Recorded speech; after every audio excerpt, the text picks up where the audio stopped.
राज्य सरकार और केंद्र सरकार निर्देश में जगतसिंहपुर जिले में जिला स्तरीय घर तिरंगा जो अभियान आरंभ होती आम गोटे जन आंदोलन में परिणत करने चेष्टा करुँ। समस्त सबु मध्य जातीय चेतना को जागृत करने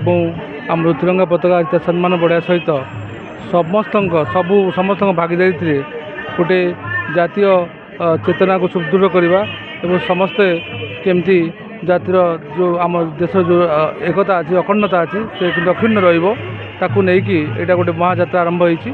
चलो ये बहुत दिन धरी चलो एवं सबू जिते आम जगतसिंहपुर जिलार आदिवासी अच्छा जनसाधारण अच्छा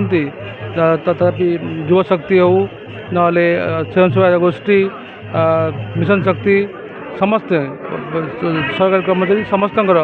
योगदान रही निश्चित भाव में ये जो अभिनव कार्यक्रम सरकार आरंभ कर